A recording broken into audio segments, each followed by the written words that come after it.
This is Groundwork, where we interview the people building and strategizing on the most exciting ecosystems around the world. I'm really excited to have Joe with me today. Joe's going to talk about his experience, and specifically, we're going to dial into his experience building out the developer ecosystem at Twitter. So, Joe, maybe you could just start by giving us a quick intro into your background and your journey and how you got here today. Sure. Yeah. Thanks for the invite.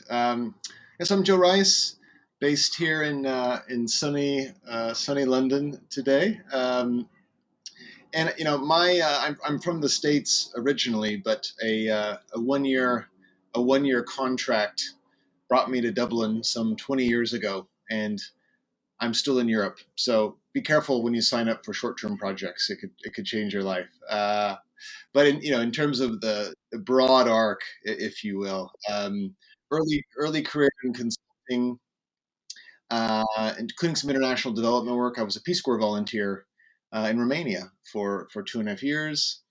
Decided to go to graduate school, which brought me here to the UK. And graduate school is actually sometimes a great thing to use to think about what you want to do next. And from there, really went into technology, where I've been the last 15, 16 years or so. First at Cisco, Cisco Systems, the plumbers of the internet, if you will, where I had a variety of different commercial sales, BD type roles. And then after about 6 years of that, I got the entrepreneurial bug. SaaS was becoming a thing back in 2011 and 2012. And I was kind of getting tired of big tech, and nothing against Cisco, but wanting to do something a bit more entrepreneurial, a little bit more, grounded and a little bit more holistic.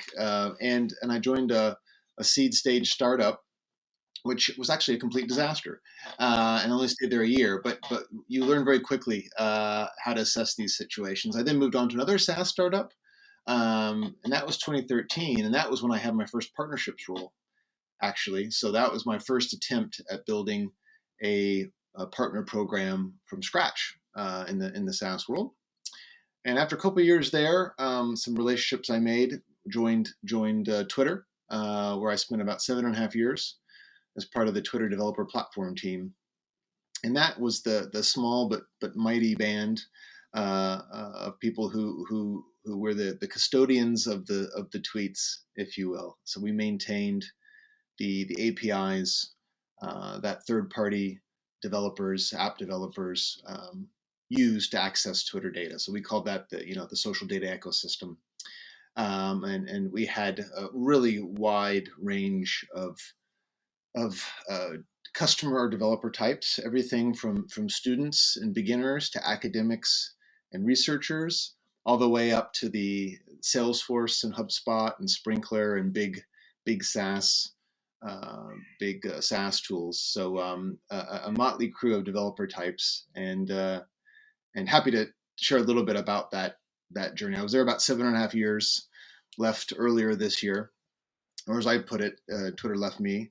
But generally speaking, a really great run. Really feel grateful to have had that experience. And now, the last 5 months or so, I've been doing a lot of advisory project work with some of those very customers, helping them think through what does partnerships mean to them in their world, given their product, their category.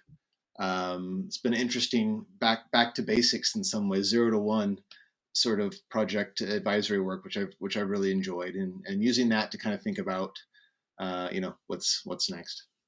Awesome. And so, yeah, I'm always interested to hear about folks that have worked at large companies in general, and like their experience working in like in hindsight, looking back. I think a lot of people kind of around our age probably started their careers at big companies because like the whole startup thing like wasn't really accessible when we were like entering the job marketplace, I guess. Not to like age too much, but like if I'm in a similar boat where I started my career at American Express, and then like 5 years later was able to kind of get into startups right around the same time that you did. And I wanted to get into startups before, but like it just wasn't something that was really available until then.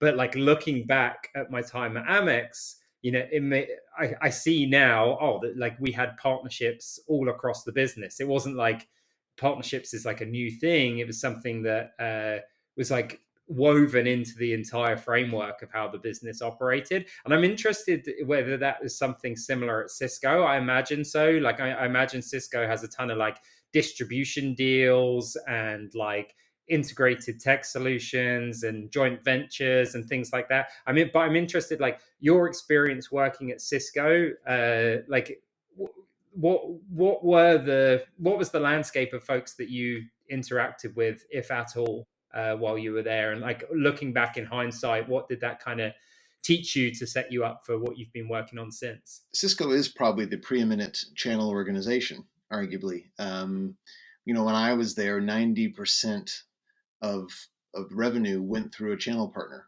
of various shapes and forms. Tended to be a metallurgic, gold, silver, bronze, platinum, something like that. And that's again back to the product itself. It was hardware, routing, switching, software, of course, sat on that hardware, but in many cases, you physically needed to install this kit, configure it, power it on, test it, configure the network.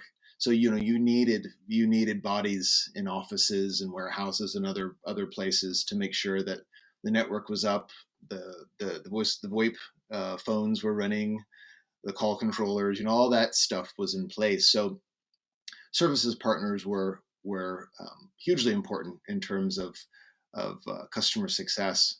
And so Cisco scaled and grew over time via these partnerships, and I'm sure it's changed today, but in that world, it was kind of classic.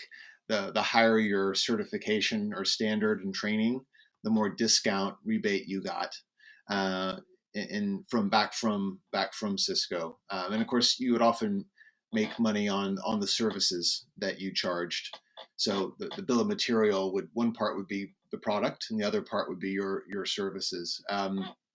SaaS was a very different ballgame, right? You cut out the need to have a middleman or middlewoman. You could go right to the end customer, and that was the beauty of it. And so when my first attempt at a channel program in 2013 with a social customer care tool, I was faced with this challenge of what is there for the channel to do. How much of the administrator do you open up to them so they can give access or grant access? How do you intermediate the software to a reseller partner, if you will, or value added reseller, when you control all the back end? And that was a challenge, and I think it still is when you think about classic SaaS resellers. But to your question, definitely learned a lot at Cisco. I mean, almost all the deals that I worked in various roles I had, had a partner involved, and in most of the cases that was. I didn't view it at at the time, but it was a co-selling motion, because there Yeah. was Cisco had competitors in Avaya and then later Huawei and Alcatel-Lucent and others, competitors I've since forgotten. So it was a pretty complex, and there was distributors as well. Another rung of channel, if you will, in there. So relatively complex go-to-market model. Yeah, I'm I'm the same way. Like when I was working at Amex, I didn't like even think about it, but like almost everything that we did was with a partner. I would say like, again, maybe even 95% of our business was with or through or from a partner. And like the what looking back now, like what did the team do to make it easy for you to like co-sell with these partners? Because I think like the reality in SaaS is like we've figured out extremely profitable and scalable ways to work with partners, but we're different. Like I think everyone's like still toe in the water, like in the way that we're kind of working with partners in comparison to like a company like Cisco, where you have these really embedded relationships Yeah. and like they're decades long Yeah. partnerships that that have just been like buffered and Mm, sanded and like varnished over time to something yes. that's like very well functioning. And I'd be interested to hear, like, looking back, were there things that you felt like either the partnerships team or just like as a seller or as a like a commercial person looking back, like that were done particularly well that made it easy for you to work with those partners? Mm. Yeah. I think it's probably important to point out that I think it depends a little bit on the segment, if you will, whether it's mid market, enterprise, government, or public sector, or selling into service providers, which is the big mobile telco companies. They had their own dynamics, market dynamics.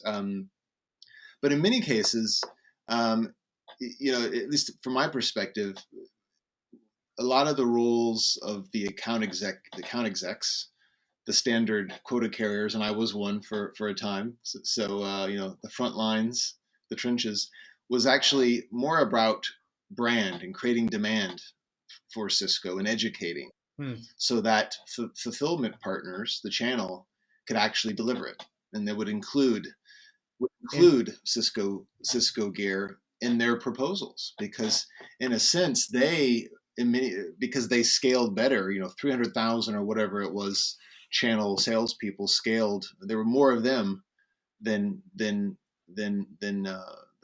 Cisco sellers. So we wanted to enable them and train them, but also influence them that, hey, our kit needed to be included in the proposal. So we were in retrospect now, I guess you could say I was part Pam and didn't know it, um, hmm. because of that importance of enabling these different partners in your specific category or segment. Yeah, it almost reminds me of the model that Amazon, like AWS and Salesforce, are kind of operating today, where a partner can pull in an account manager from Salesforce or from AWS, and the value proposition there is like they'll help you close that deal rather than like, hey, refer us a deal and the AE is going to close it themselves, or Yeah, we're going to send you deals. It's like, yeah, bring us in and we're going to help you build your business. And it's almost like a like a sales engineer or a solutions architect or like a like a value consultant type role where there's like you're bringing in like a trusted expert on the deal with yeah. you And I effectively. think it's important to say there was some opportunities I was working where the customer already had a Cisco network. They were building a new building, a new warehouse. We didn't particularly care what partner they went with, as long as it was Cisco. So again, it was really situational. But again, a very different landscape to the pure software SaaS cloud delivery model that I've been dealing with for the past 15 years, or well, 10 years or so, I guess. Yeah, I'm always reminded that there's just so much to learn from history and how people Yeah. have done a great job on this in the past. Like, Microsoft has managed to do about 90% of their business with partners, and they kind Mm, of like, I would say, toe the line between kind of the old school and now also new mm, school ways of business, like partnering and running a business. Like one of the now becoming one of the dominant cloud providers, one of the dominant AI, providers, like, and still being able to kind of do the channel and reseller and distribution stuff like the old school folks do yeah. at like that kind of volume. I think is fascinating. A lot for us to learn. When we us young upstarts kind of feel like we're charting a path for the first time, Yeah. and it's important to remember sometimes like people have been doing this for a really long time already. Yeah. They've certainly done different flavors of it in the past, haven't they? Yeah. So I'd love to talk about Twitter. I think that's it's a fascinating journey, and I think there's a bunch of reasons why Twitter and the developer ecosystem at Twitter is really interesting. I feel like when I picture social media companies, like obviously you have Facebook and you have TikTok and you have like the or Meta, like you have these kind of like colossal companies, and then you have Twitter, and I think of Twitter as like almost this kind of oddball in the group, where like Twitter's like kind of this like oddball upstart. I don't know whether that was like because of Jack Dorsey or like how that like why that came together, but it does feel like it's like kind of like a rebel within the whole setup of like social media companies, and you can just look at like the way that they've done their generated their revenue versus other companies, or the way that the moderation setup has been, and like a bunch of these other things, like whether it's the right or the wrong decision, that's not for me to say, to be honest. I don't have a strong opinion on it, but more so you can just see that like, hey, this has been done in a way that was intentional for that team, rather than like something that's going to be appealing to like the commercial market or like politicians or whatever, like that you see from Meta and TikTok and other companies, which I think is kind of interesting. So I'm excited to like dig into this more because I don't know really anything about the Twitter developer ecosystem, to be honest. And so I would just love to start with like, maybe you could just paint us a picture of, you're interviewing at Twitter and you're about to start, and like where was Twitter at that time? Like what was it like? Like give us a picture of the company when you joined. Yeah. When was that, by the way? Summer of 2015. Um, you put me on the spot with my dates. Yeah, summer of 2015. So I think at that point Jack Dorsey had returned as CEO, and so there was a lot of energy to get Twitter right and to really focus down on its purpose. So definitely an exciting time. I think not to digress too much, but I actually think kind of the to understand the developer platform, you kind of have to go back to the beginning, the very beginning, Hmm. because decisions made early on, I wouldn't call them accidents of history, but they certainly laid the groundwork for things to come. Um, and so Twitter was unique in that it had a very open API literally months after it launched in the spring of 2006, and that was mainly a response to the usage of Twitter by those sites developers scraping the site, but also kind of going off and creating rogue APIs. And so I think there was this realization that, hey, let's enable developers to do this the right way via an API. So from the very beginning, there was this openness built in, and that also I think fit the ethos of certainly later when it was about being able to talk to the world, one to many sort of communication. But um, at the time, Twitter really didn't know what it wanted to be. That was very early days, right? And so there wasn't really a strategy around the API, other than perhaps this will drive some name recognition of Twitter and the usage of the platform, which at the time, by the way, was a website. There was no mobile app then, Yeah. right? So I think so. That's kind of the very brief potted history of the beginning. So well intentioned at the time, but the way it was launched did create problems later. And of course, hindsight being 2020, some of those early decisions did create problems when lo and behold, Twitter became a popular thing, right? Used by important people, governments, politicians, organizations. So I don't think I don't think Jack and Biz and the founders realized at the time that Twitter would become such a weapon of mass influence and enter the zeitgeist the way Yeah. it did, right? That's probably well beyond their imagination. And one case in point is when they launched the API, they launched with basic auth for the API authentication, and that led then a couple years later when they reversed to the famous or infamous Twitter OAuth apocalypse when they forced everybody to go using the API to switch to OAuth. So sometimes you make decisions with the information you have, and you have to change course.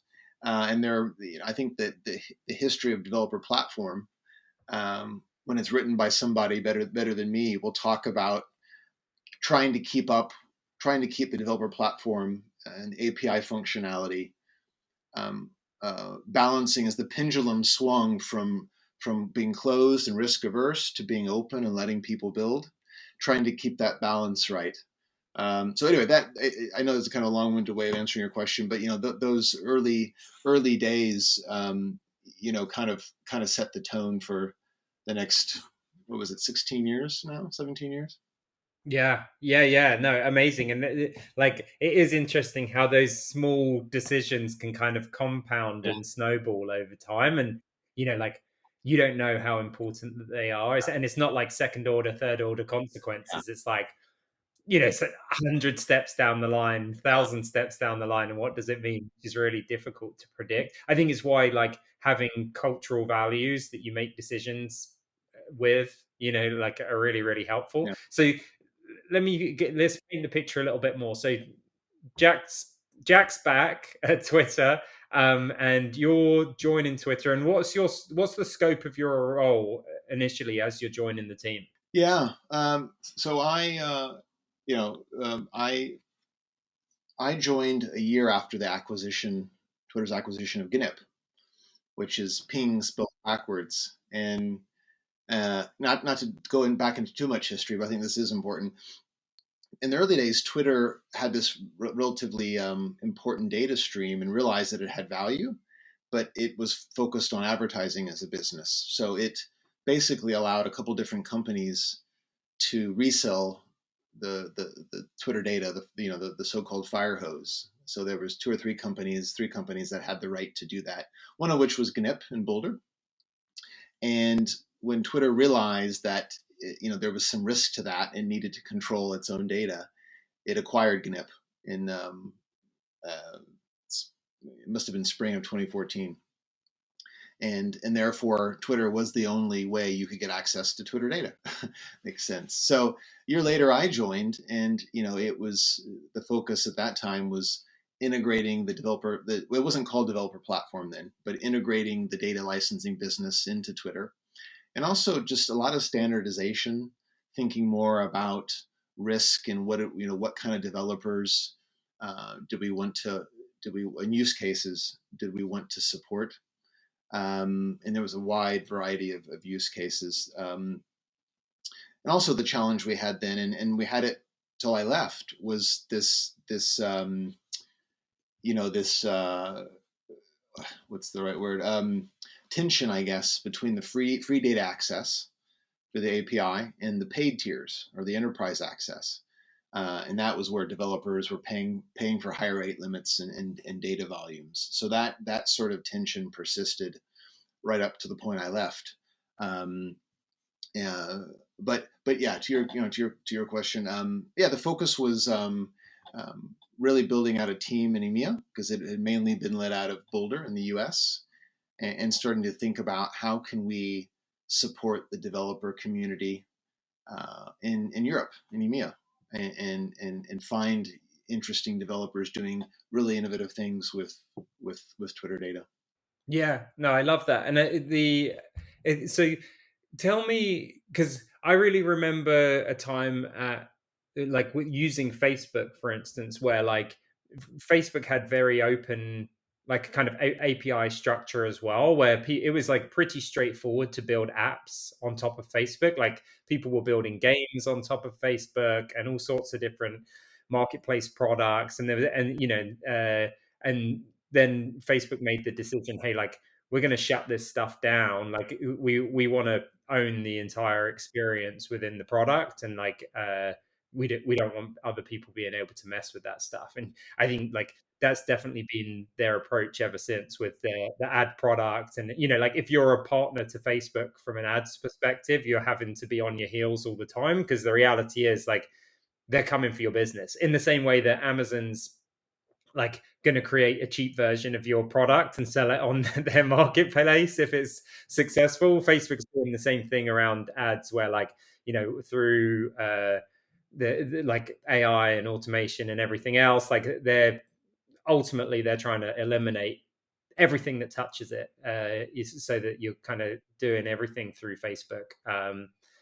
Like and you know, I understand that strategy. Like how was the perspective at Twitter at that point from a kind of developer perspective? Was it like a, hey, Apple approach where we want to have this thriving developer ecosystem, but we're going to have like tight rules on what people can build and what we're going to allow out in the market? Was it like the Facebook thing where it's like, hey, we want the experience in our product, and like we're going to allow this stuff for as long as we allow it? Or like was it the kind of even more like free market, like, hey, people can build whatever they like and we're going to see what sticks? So I think, some of this comes down in a sense too to the type of platforms Facebook and Twitter and others are.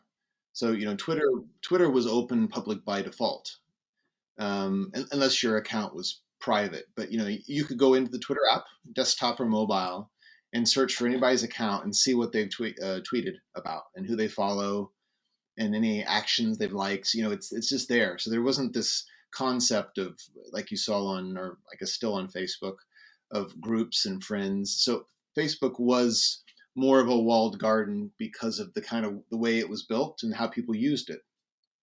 Facebook was more friends and family, I think, maybe still is, people whereas a lot of times on Twitter, it was about influence, a platform of influence, following sports stars and organizations, celebrities, thought leaders. It could be some people, but it didn't have to be. So again, I think thinking back about why was one so closed and one so open, I think part of that reason is because of the way the platform is the way it is, right? And so even if Facebook had a search or listening API in the way that Twitter did, given privacy settings, you still might not be able to search for much because of those privacy settings. Whereas with Twitter, in our search API on the standard free endpoints, you could actually pull down quite a lot of data. And of course, there weren't privacy settings in that way because people knew that was public and open. Um, so that's just some context, I think, for people who maybe it's a nuanced point, but very important. I think, I can't speak to some of the Facebook's decisions and whatnot, but I think there was a time there too. There's the Cambridge Analytica saga that came up, and I think caused them to rethink um, access to third-party apps and tools, games or not, and how in the data that flows through them. Um, one thing that we, Twitter did do, I think it was, oh my, 2017, 2018, we for the first time required developers to apply for a developer account before they could create new apps. So amazingly, prior to that, there wasn't a lot of visibility as to who the developers were, right? So we began to put in more safeguards around app creation, and again, part of efforts to I would say improve platform security, um, prevent abuse, ensure developers were adhering to the Twitter rules. So it's a history then, from when I joined till when I left, of I think trying to to uh, enable allow innovation, but within some guardrails, and trying to do a better job of finding the bad actors, who were doing God knows what. And that was, as again, that was a tough. We had a safety and security team that I really respected. I think did great work, approved all data access requests, and asked for lots of information. So I think they really did a great job of trying to protect the platform and protect users. But it was sort of always evolving story in regard to how the data was being used. And I think the lesson learned, I think, from a developer platform perspective, and something that we probably didn't do very well to the very end, was signpost what we wanted developers to build.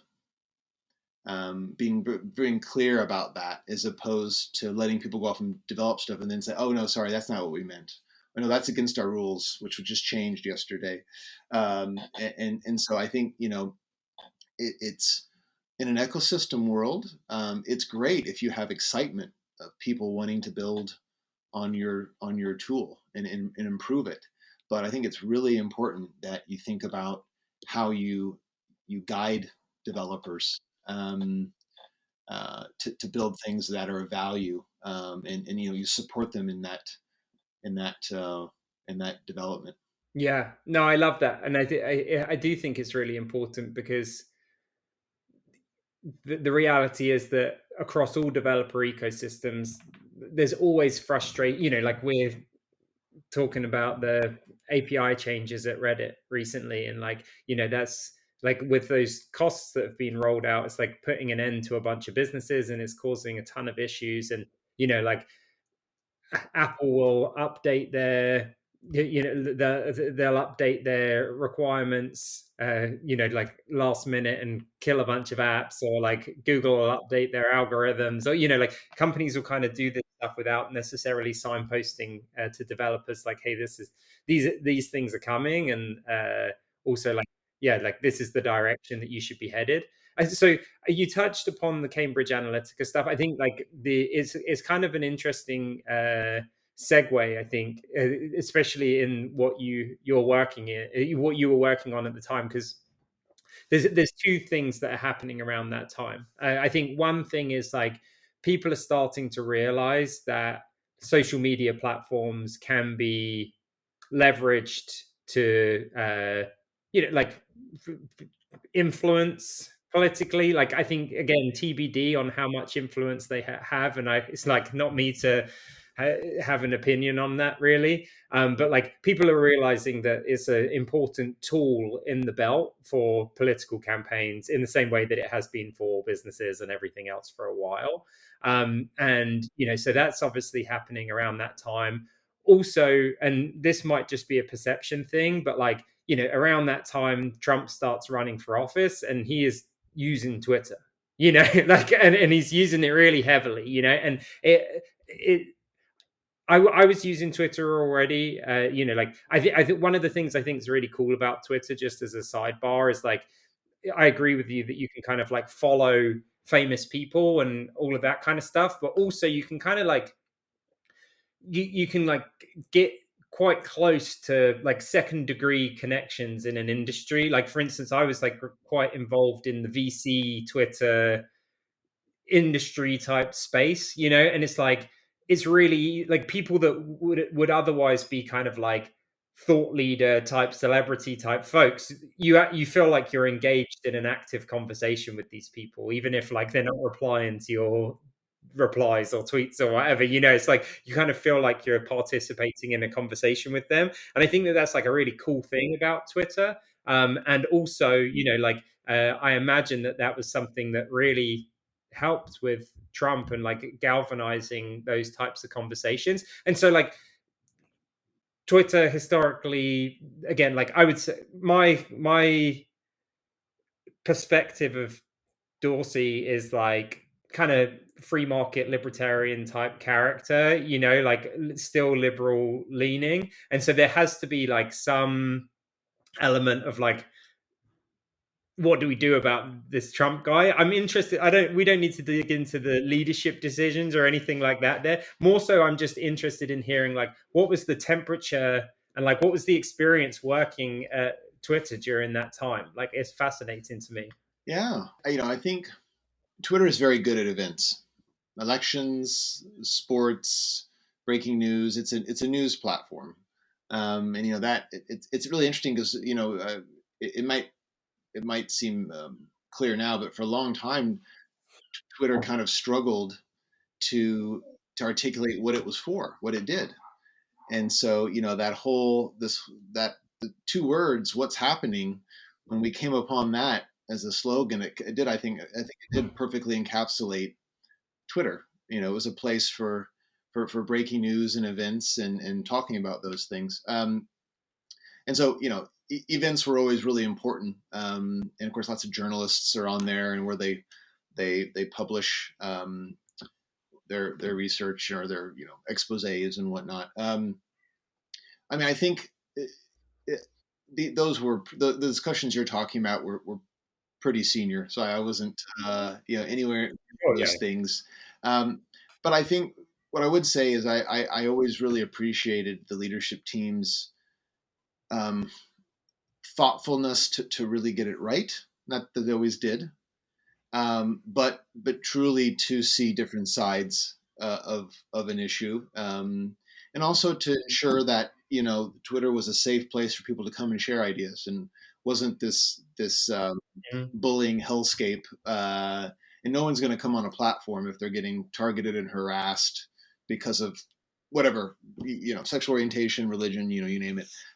So I do feel like it sometimes we were a little bit slow there, and in retrospect and learning more, I think it's because they were always trying to strike a balance.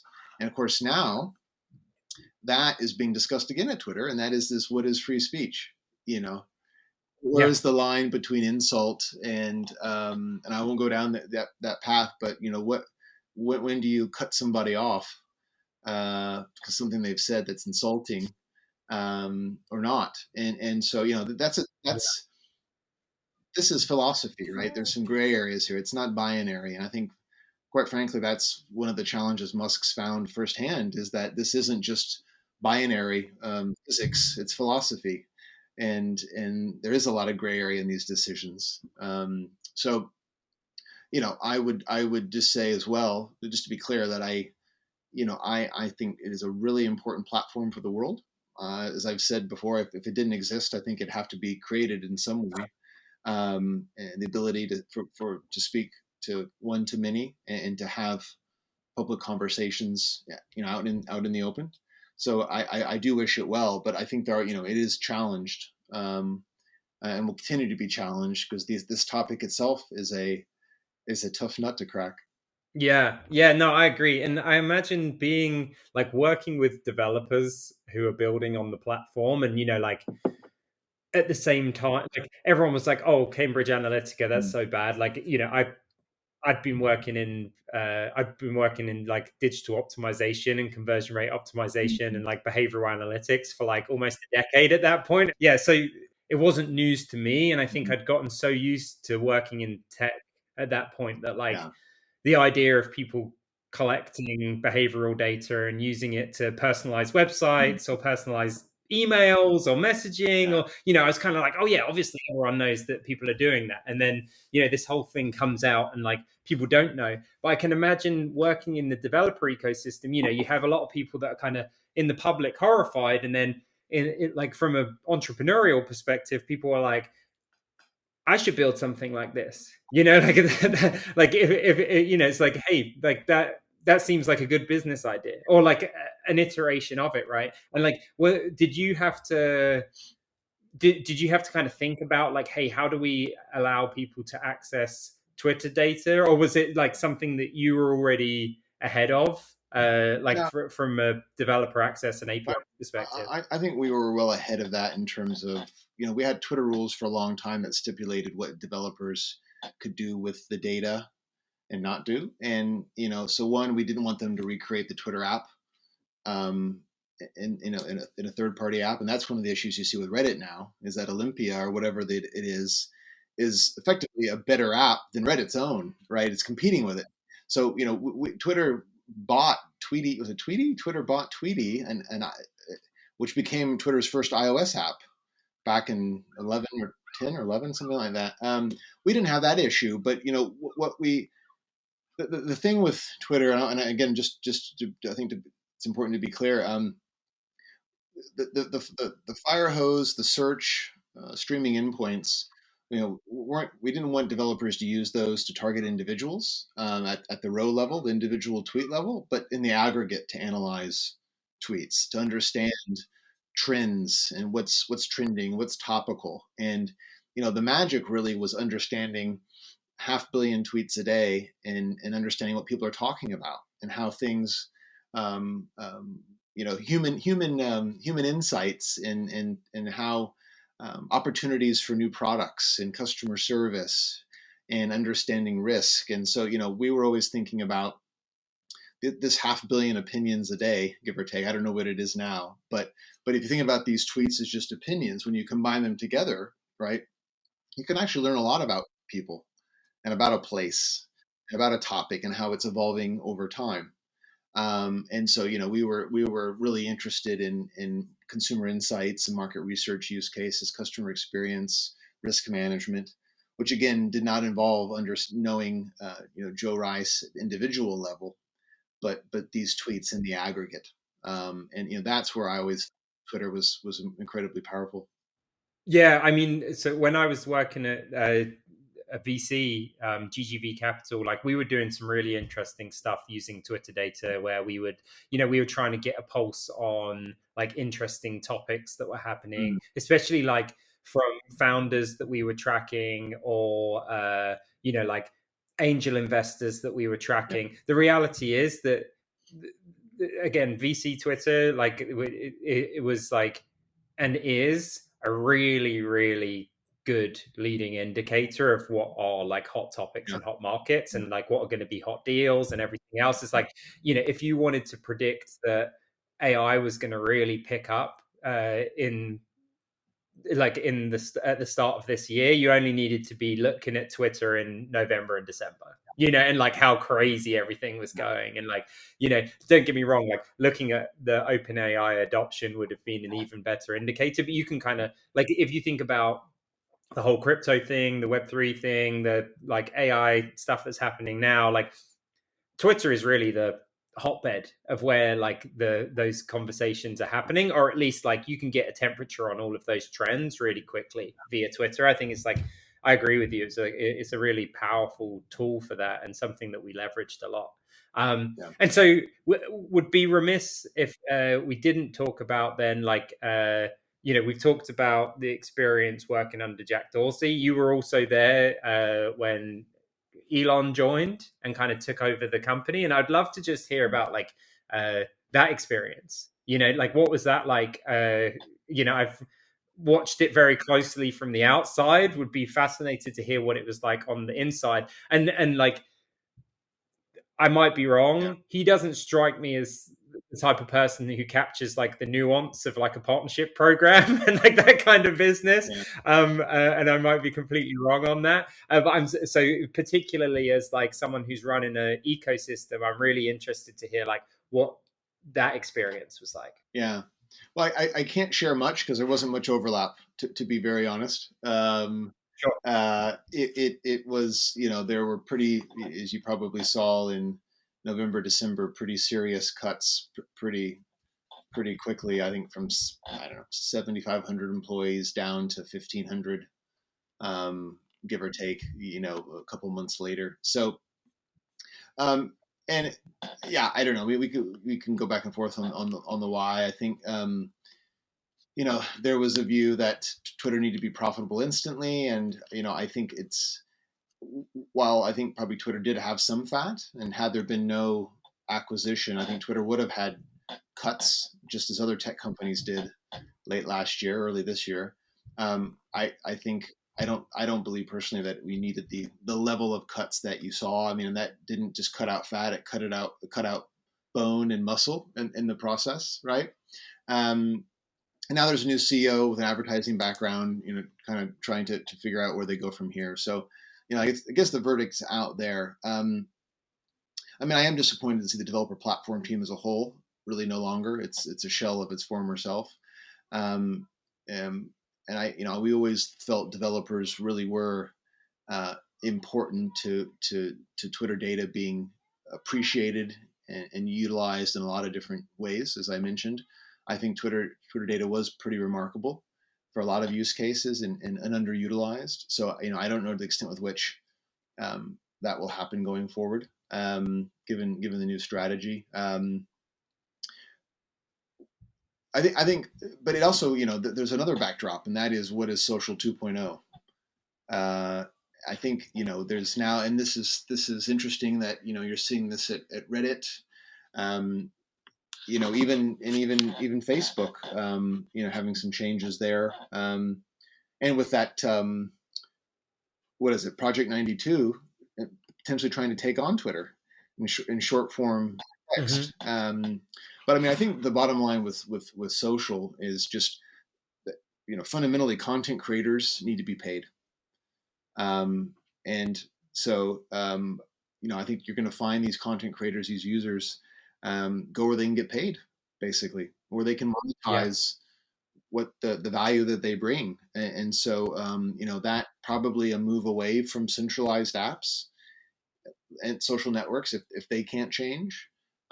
You have blue sky in the picture, or this view of a decentralized social that's agnostic to the, you can bring your your social locker, if you will, with you from place to place.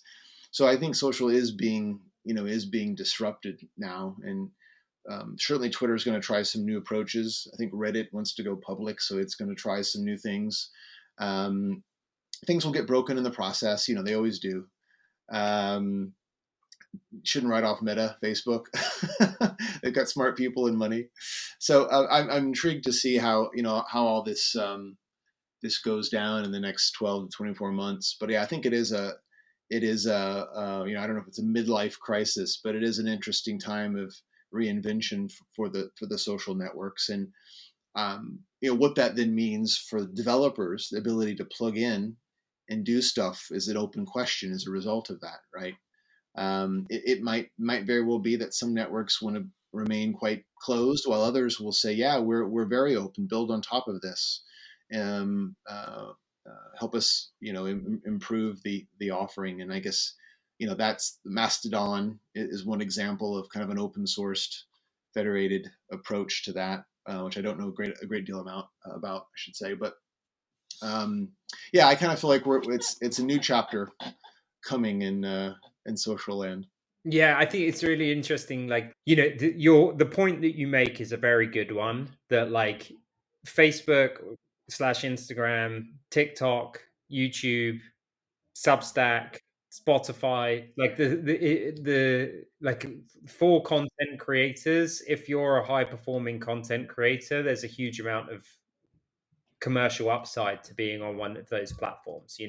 Like that is the reality, and like it feels like Twitter hasn't figured out its business model yet. Like the ads on Twitter objectively are dreadful. Like I get I keep on getting these ads for like these like flip out batons or like really just the most random stuff, whereas like I don't really use Instagram or whatever anymore, but like I remember being on Instagram and the ads that you would get would be like, oh, like why haven't I bought that already? Like this is it's like so dialed into like specifically what you would need. And so I do think that there's this whole like, if Twitter is going to be the place where these kind of high performing content creators come to do their thing versus like their second or third channel, like how business model and commercializes itself is like EBD. And I do think that there's like a really big opportunity in the developer platform to do that, because the reality is that that is like an open opportunity, because that's not the approach that Facebook or TikTok or these other folks have taken. And so there is the ecosystem players there.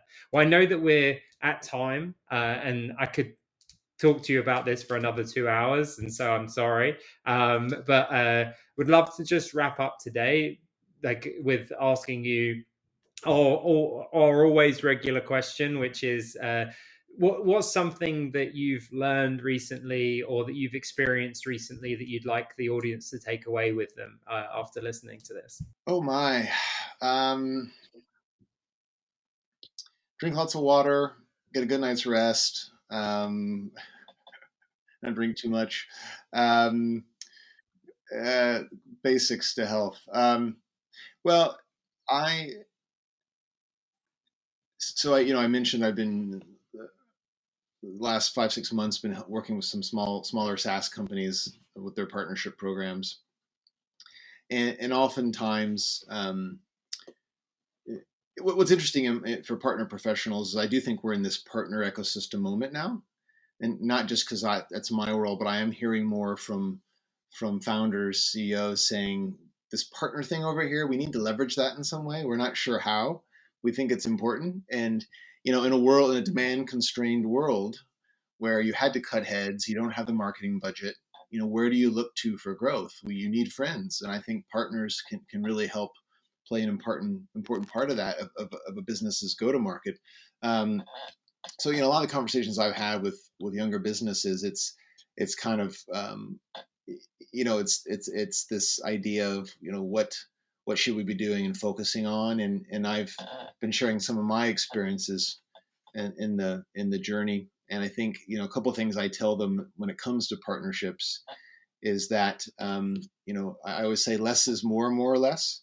So if you can find a few partners to learn with and grow with, and learn that partnering muscle, if you will, and make some mistakes, then you'll probably be better off in year 2 and 3. So that expression, go slow to go fast.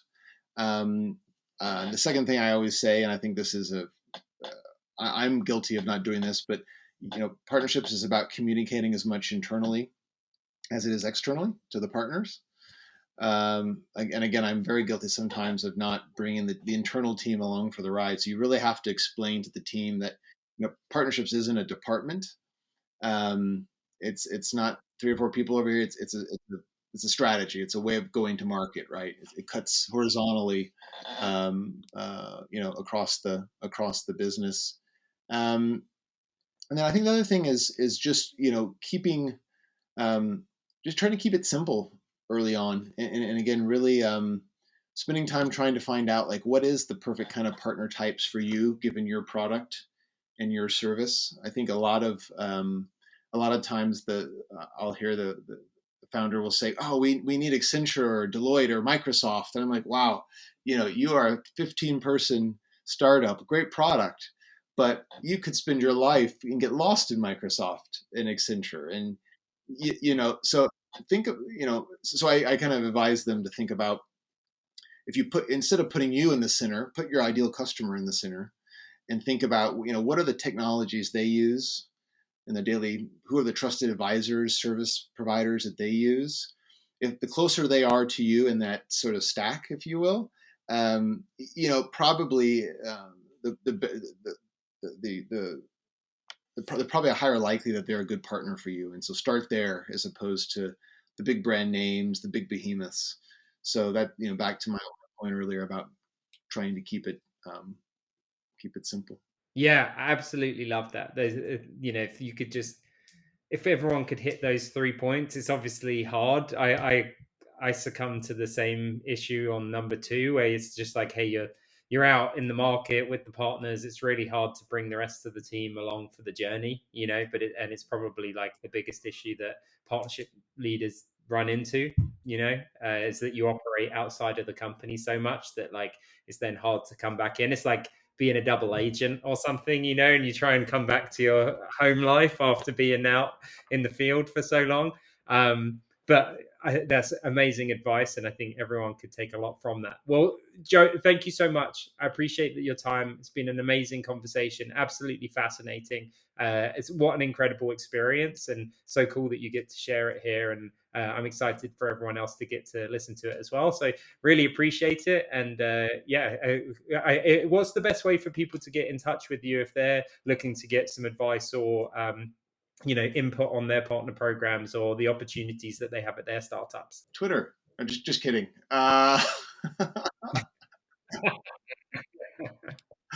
You can fax me at plus probably you can find me. You can find me on the socials, LinkedIn. The world's, if you want to see the world's worst website, it's mrsas.tech. Thank you Wix.com. Shout out. A web designer I am not, but it was a weekend hack. So yeah, one of those two is probably the best. Yeah. Amazing. Awesome. Well, I'm sure people will be reaching out to you for more input on that. And again, appreciate your time so much. Thank you, Joe. My pleasure. Thank you.